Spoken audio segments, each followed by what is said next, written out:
ICC men's टी20 world cup 2026 का खिताब team India ने अपने नाम कर लिया है। अहमदाबाद में रविवार को खेले गए फाइनल मैच में भारत ने 96 रनों से शानदार जीत हासिल की और तीसरी बार ये खिताब अपने नाम कर लिया है। इस मुकाबले में टॉस जीतकर न्यूजीलैंड की टीम ने पहले गेंदबाजी का फैसला लिया था। भारत ने पहले बल्लेबाजी करते हुए 256 का टोटल कीवी टीम के सामने रखा था। इसके जवाब में न्यूजीलैंड ने टीम 159 के स्कोर पर ही ढेर हो गई। भारतीय टीम टी20 वर्ल्ड कप के इतिहास में तीसरी बार खिताब जीतने वाली पहली टीम बन गई है। इसी के साथ भारत लगातार 2 बार टी20 वर्ल्ड कप ट्रॉफी जीतने वाली पहली टीम भी बन गई है। साथ ही पहली बार कोई मेजबान टीम टी20 वर्ल्ड कप ट्रॉफी भी जीती है। वहीं न्यूजीलैंड की टीम एक बार फिर खिताब जीतने से चूक गई है। न्यूजीलैंड की ओर से ओपनिंग करने फिन एलन और टिम सीफर्ड आए, जहां मैच के पहले ही ओवर की 5वीं गेंद पर शिवम दुबे ने अर्शदीप सिंह की गेंद पर कैच छोड़ दिया। एलन का उस समय खाता भी नहीं खुला था, लेकिन तीसरे ओवर में अक्षर पटेल ने एलन का विकेट झटका। इसके बाद अगले ही ओवर में बुमराह के रचिन रविंद्र को चलता किया। रविंद्र के बल्ले से केवल 1 रन आए। इसके बाद 5वें ओवर में अक्षर ने ग्लेन फिलिप्स को बोल्ड कर दिया। उस वक्त कीवी टीम का स्कोर 47 रन था, लेकिन इसी बीच सीफर्ड ने केवल 23 गेंद में ही 50 जड़ दी। इसके बाद हार्दिक 8वां ओवर लेकर आए और उन्होंने मार्क चैपमैन को आउट कर दिया। टीम इंडिया ने संजू सैमसन, अभिषेक शर्मा और ईशान किशन की 50 और दुबे की आतिशी 26 रनों की पारी के दम पर न्यूजीलैंड के सामने 256 रनों का लक्ष्य रखा।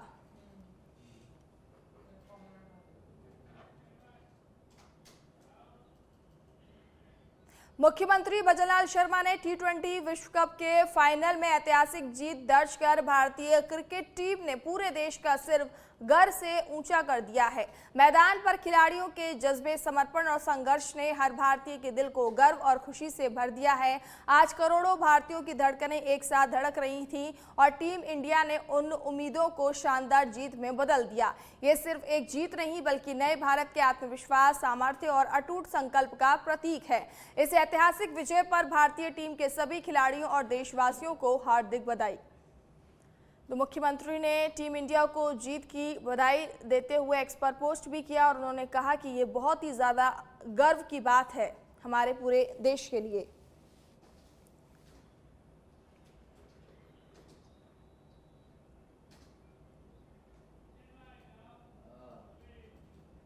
खबर जोधपुर से है, जहां नगर निगम सीओ के आदेश के बाद आज सुबह बड़ी कार्रवाई की गई। बकाया यूडी टैक्स को लेकर की गई कार्रवाई। कई commercial building seize, UD tax जमा नहीं कराने को लेकर नगर निगम ने यह कार्रवाई की है। 2 प्रतिष्ठानों को सीज किया गया है। जालोरी गेट और सरदारपुरा क्षेत्र में की गई है ये कार्रवाई। नगर निगम राजस्व टीम द्वारा की गई है ये कार्रवाई। साथ ही अतिक्रमण जाब्ता भी इस दौरान मौजूद रहा। तो यूडी टैक्स जमा नहीं कराने को लेकर नगर निगम की बड़ी कार्रवाई सामने आई है। 2 प्रतिष्ठानों पर जो है गाज गिरी है, उनको सीज कर दिया गया है। जालोरी गेट और सरदारपुरा क्षेत्र में की गई है कार्रवाई। तो नगर निगम राजस्व टीम द्वारा इस कार्रवाई को अंजाम दिया गया है। साथ में अतिक्रमण जाब्ता भी मौजूद रहा। इस कार्रवाई को देखकर आसपास के लोगों में जो है हड़कंप देखने को मिला। खबर जोधपुर से है, जहां पर कार्रवाई की गई है नगर निगम के द्वारा। यूडी टैक्स ना जमा करने को लेकर की गई है ये कार्रवाई। नगर निगम की सीओ के आदेश के बाद ये अल सुबह ही बड़ी कार्रवाई की गई है। अजमेर से खबर है, जहां अराई क्षेत्र के अंतर्गत बोरडा थाना पुलिस ने मादक पदार्थों के खिलाफ बड़ी कार्रवाई करते हुए अवैध अफीम की खेती का भांडाफोड़ किया है। थाना प्रभारी प्रशिक्षु आरपीएस सत्यप्रकाश के नेतृत्व में पुलिस टीम ने मुखबिर की सूचना पर रिंगनोट गांव में कृष्ण गोपाल लाल जाट के बाड़े पर दबिश दी। तलाशी के दौरान आरोपी द्वारा 2 अलग अलग स्थानों पर अफीम की फसल उगाकर उसे घास फूस से ढककर छिपाने का प्रयास किया गया था। था। पुलिस ने कार्रवाई करते हुए एक स्थान से करीब 850 और दूसरे स्थान से 1360 अफीम के पौधे बरामद किए। इस प्रकार कुल 2210 पौधे जब्त किए गए हैं। मामले की गंभीरता को देखते हुए मौके पर एफएसएल टीम को भी बुलाया गया है। पुलिस ने आरोपी कृष्ण गोपाल लाल जाट को गिरफ्तार कर उसके खिलाफ एनडीपीएस एक्ट के तहत मामला दर्ज किया है और पूरे मामले की गहन जांच जारी है। तो मादक पदार्थों के खिलाफ पुलिस की बड़ी कार्रवाई सामने आई है। आपको बता दें कि इस दौरान पुलिस ने 2210 अफीम के पौधे बरामद किए गए हैं। अवैध अफीम की खेती का भंडाफोड़ किया है पुलिस ने। अलवर जिले के बानसूर में सोमवार सुबह करीब 8 बजे सीमेंट से भरा एक ट्रोला अचानक बेकाबू हो गया, जिससे बड़ा हादसा टल गया। मिली जानकारी के अनुसार ट्रोला के पेट्रोल पंप के सामने खाली होने के लिए खड़ा था, लेकिन उसी दौरान ट्रोले में प्रेशर नहीं बनने के कारण उसके ब्रेक फेल हो गए और ट्रोला पीछे की ओर तेज गति से सड़क पर चल पड़ा। ट्रोले की तेजी से पीछे आता देख आसपास मौजूद लोगों में अफरा तफरी मच गई और लोग अपनी जान बचाने के लिए इधर उधर भागने लगे। बेकाबू ट्रोला पीछे जाकर एक लोहे की दुकान के टीन शेड में घुस गया। इस घटना का सीसीटीवी फुटेज भी सामने आया है, जिसमें सीमेंट से भरा ट्रेलर तेज गति से पीछे आता दिखाई दे रहा है और लोग खुद को बचाने की दौड़ते हुए कोशिश कर रहे हैं।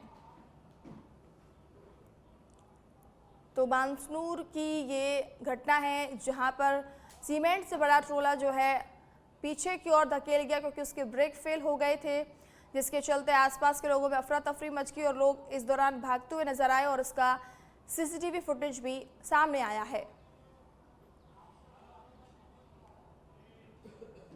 हिंडौन से खबर है, जहां हिंडौन में शीतला माता की पूजा करने आई महिलाओं की सोने की चेन और कुंडल पार कर दिए गए हैं। बड़ी बाखड़ निवासी मोहन देई समेत कई महिलाओं के गले से सोने की चेन, कानों के कुंडल चोरी कर लिए गए हैं। शीतला चौराहे के पास स्थित प्राचीन शेठ के मठ मंदिर के पास ये घटना हुई है।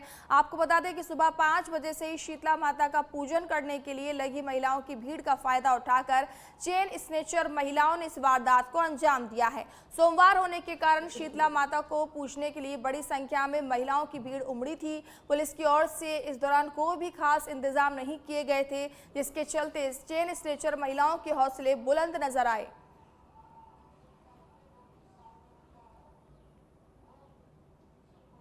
सपाट की बस गई है। तो शेठ माता की पूजा करने आए। हाँ। जब क्या हुआ? अंदर पूजा करने गए थे मैया की लेडीज ही 8-9 बजे मेरे कान में कुंडल खींचा था। कहाँ से लेकर ले लिया? अंदर से। नहीं, आपने कौन सा कुंडल निकाला है? ये वाला कुंडल। जोधपुर में देर रात एक निजी अस्पताल के बाहर मारपीट की घटना सामने आई थी, जिसका वीडियो सोशल मीडिया पर तेजी से वायरल हो रहा है। मिली जानकारी के अनुसार एक प्रतिष्ठित व्यक्ति अपने परिचित को अस्पताल में दिखाने के लिए पहुंचा था, तभी कुछ लोगों ने उनके साथ और उनके साथी के साथ मारपीट कर दी। हमलावरों ने उनकी गाड़ी में भी तोड़फोड़ की। बताया जा रहा है कि घायल व्यक्ति बिश्नोई समाज का एक बड़ा नेता है। घटना की सूचना मिलते ही पास ही स्थित बासनी थाना पुलिस मौके पर पहुंच गई और स्थिति को काबू में किया। पुलिस ने मामला दर्ज कर जांच शुरू कर दी है और वायरल वीडियो के आधार पर आरोपियों की पहचान करने की कार्रवाई की जा रही है। तो हमलावरों ने गाड़ी के साथ भी तोड़फोड़ की है। जोधपुर में व्यक्ति के साथ मारपीट का मामला सामने आया है। मामले का वीडियो भी अब सोशल मीडिया पर तेजी से वायरल हो रहा है। फिलहाल इस मामले में पुलिस ने जांच शुरू कर दी है कि आखिर ये हमला किस वजह से किया गया था।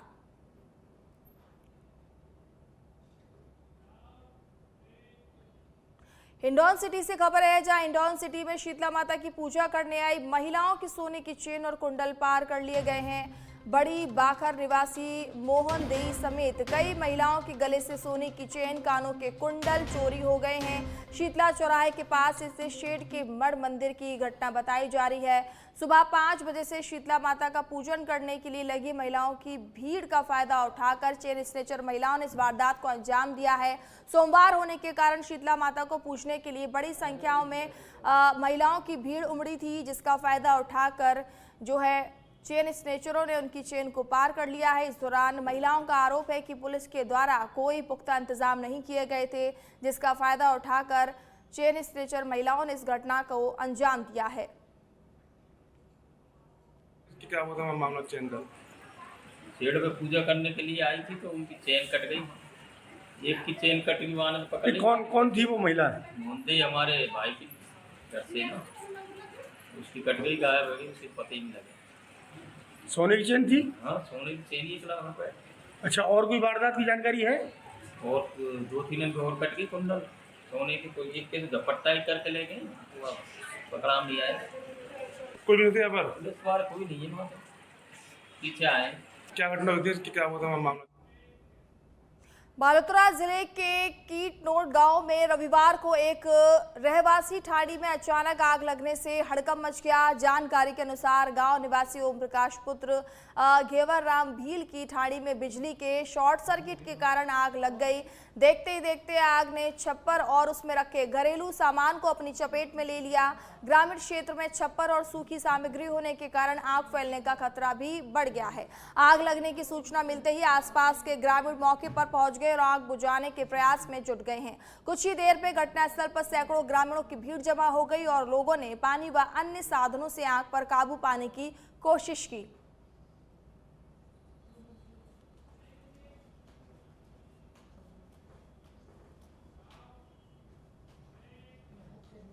अलवर जिले के बांसुर क्षेत्र में बासियोड़ा का पर्व श्रद्धा और हर्षोल्लास के साथ मनाया गया। इस अवसर पर लोगों ने शीतला माता की पूजा अर्चना कर परिवार और देश में सुख शांति व समृद्धि की कामना की। परंपरा के अनुसार एक दिन पहले घरों में विभिन्न प्रकार के पकवान बनाए जाते हैं और अगले दिन शीतला माता को ठंडे भोजन का भोग लगाकर पूरे दिन वही भोजन ग्रहण किया जाता है, जिसे बासियोड़ा कहा जाता है। कस्बे की महिलाओं ने बड़ी संख्या में शीतला माता मंदिर पहुंचकर राबड़ी पूरी और गुलगुले और हलवे सहित कई व्यंजनों का भोग लगाकर माता की आराधना की। मान्यता है कि पहले चेचक जैसी बीमारियों से बचाव और मुक्ति के लिए शीतला माता की पूजा की जाती थी, तभी से ये परंपरा चली आ रही है।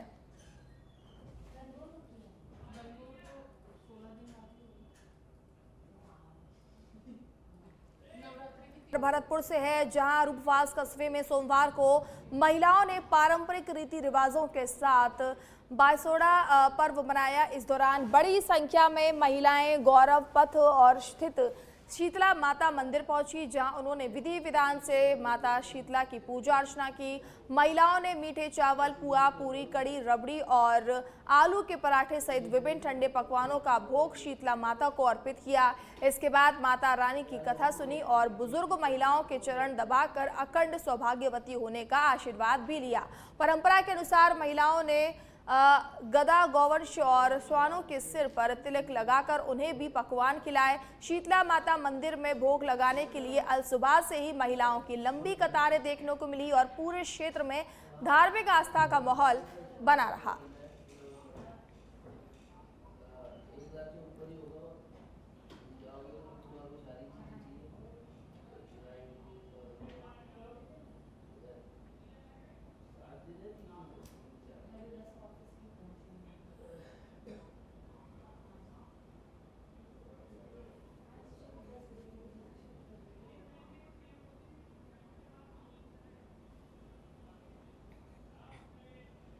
चलिए आपको सीधा ले चलते हैं दिल्ली, जहां पर प्रधानमंत्री नरेंद्र मोदी बजट के बाद संबोधित कर रहे हैं।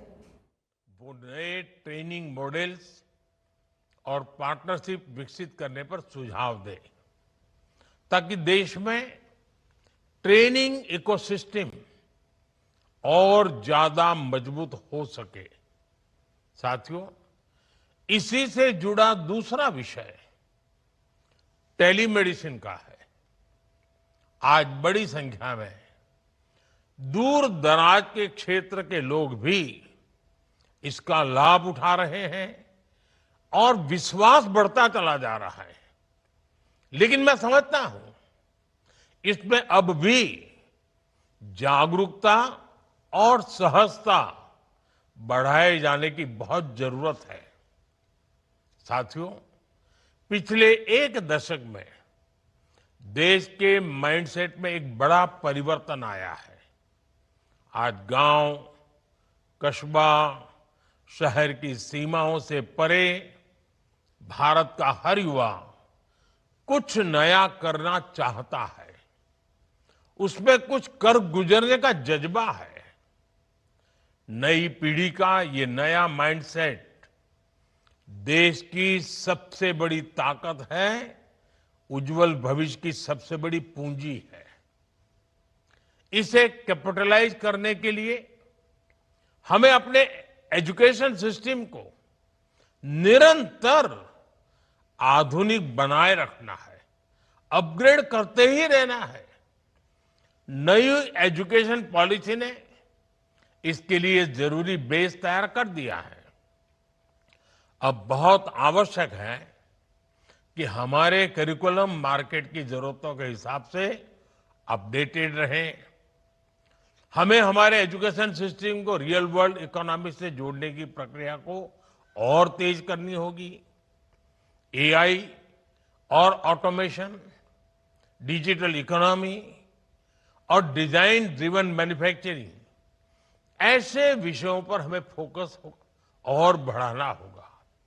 साथियों, देश में एजुकेशन को एम्प्लॉयमेंट और एंटरप्राइज से जोड़ने की दिशा में लगातार काम हो रहा है।